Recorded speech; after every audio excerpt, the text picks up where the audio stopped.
Hello, कैसे हो बच्चों। आई होप आप अच्छे होंगे। मैंने आपको पहले लेक्चर में जो स्वपोषी यानी कि ऑटोट्रॉफिक कराया था, ठीक है। पहले लेक्चर में करा दिया था, ये 10th क्लास का है, ठीक है। ज्ञान परिक्रम में मैंने आपको बता दिया था ऑटोट्रॉफिक के बारे में। अब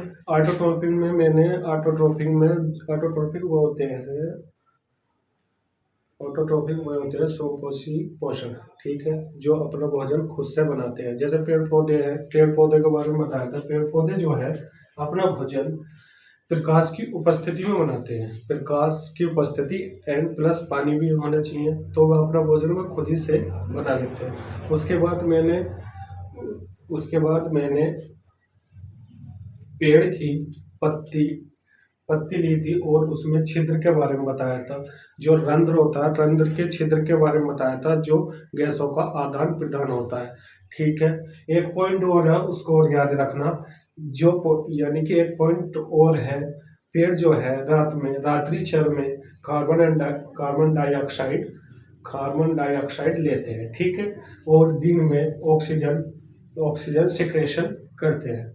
उसके बाद मैंने ये सारी बातें बता दी, तो उसके बाद आएगा हेटेरोट्रोपिक न्यूट्रिशन, यानी कि विषम पोषी पोषण, ठीक है। इसमें 3 पार्ट्स होते हैं। एक संप्राणी पोषण होता है, और एक होता है परजीवी होता है, और एक मृतोजीवी होता है, ठीक है।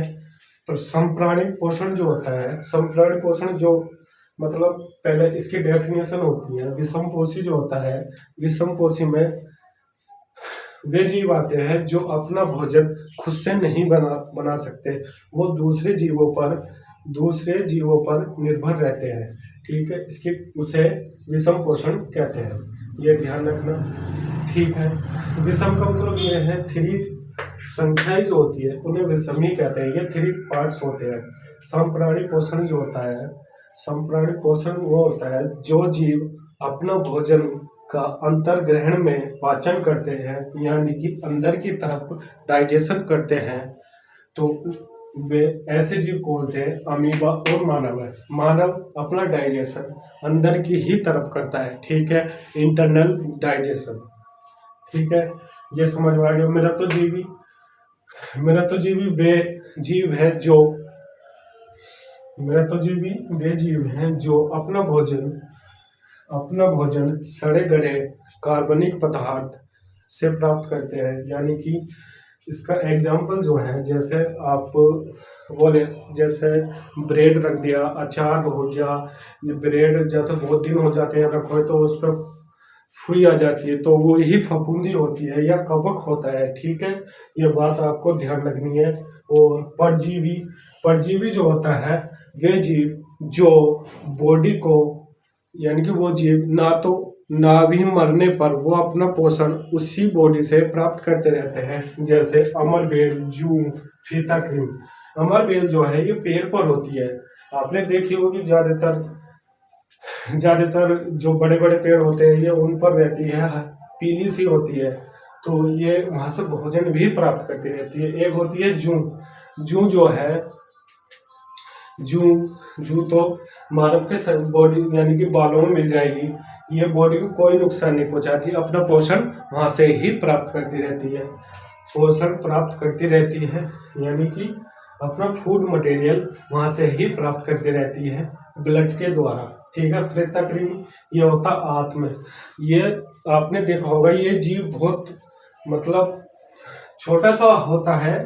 ये जैसे आपके अंदर डाइजेशन होता है, ये आंत होती है, तो जो एक्सिड जो मटेरियल निकलता है आपके से, फूड मटेरियल जो निकलता है एक्सिड के द्वारा, एनस के द्वारा, तो उसमें ये मिलता है, ठीक है।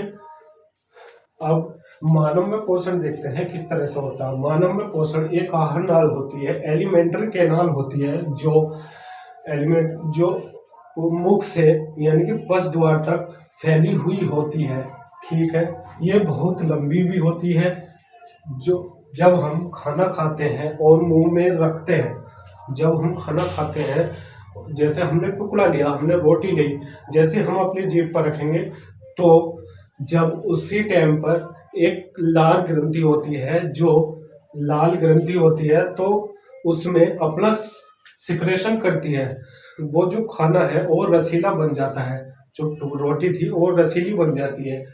उसके बाद रसीली बन जाती है, हम मुंह से उसको और छोटे छोटे यानी दांतों से चबाना शुरू करते हैं तो वो और छोटे छोटे टुकड़ों में बढ़ जाती है।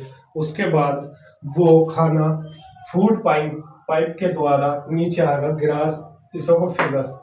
इसमें भी एक एंजाइम काम करता है। उस एंजाइम का नाम है उस एंजाइम का नाम जो है उस एंजाइम का नाम है लाइपेज। ठीक है, वो इसको जो मतलब जो एलिमेंट्री कैनाल होती है वो अंदर से बहुत सॉफ्ट होती है और उसमें यानी कि सिलाएं होती है, शलभ या सिलाएं यानी कि कांटेदार सुई सी, जैसे मतलब घास की तरह होती है, उसके अंदर से ये भोजन नीचे आता है।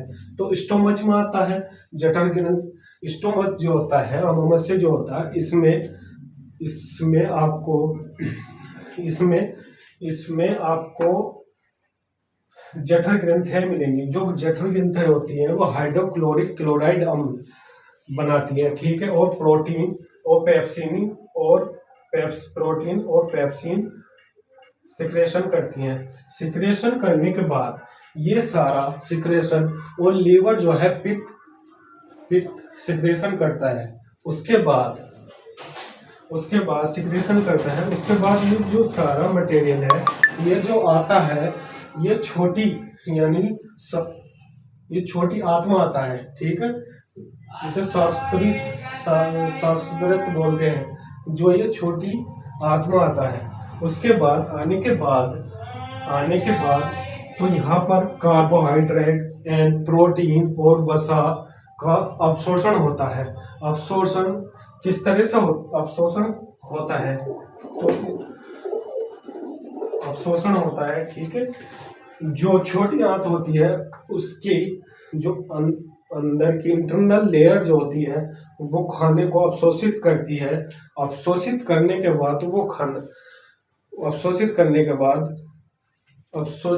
के बाद उसको एक रुधिर वाहिका होती है जो ब्लड कैपिलरी बोलते हैं। वो ब्लड कैपिलरी जो है पूरी बॉडी से कांटेक्ट रखती है। तो वो जो खाना अवशोषित किया है, जो उसकी ऊर्जा अवशोषित की है, वो पूरी बॉडी में पहुंचाने का कार्य करती है। ब्लड कैपिलरी जो है वो आपको ध्यान रखना है। ठीक है बच्चों, उसके बाद जो खाना मतलब जो ऊर्जा का था वो तो उसने ले लिया। ठीक है, उसके बाद जो बचा है वो बड़ी आंत में पहुंच जाएगा। बड़ी आंत में पहुंचने के बाद वो फूड मटेरियल सारा एनस के द्वारा बाहर निकल जाएगा। ठीक है बच्चों, ये आपको समझ में आया होगा, अच्छे से समझ में आया होगा। वीडियो को लाइक और शेयर करें। ठीक है, ज़्यादा से ज़्यादा शेयर करें और ज़्यादा से ज़्यादा बच्चों को सेंड करें। ठीक है, लाइक और सब्सक्राइब करें। Thank you, bye bye, take care.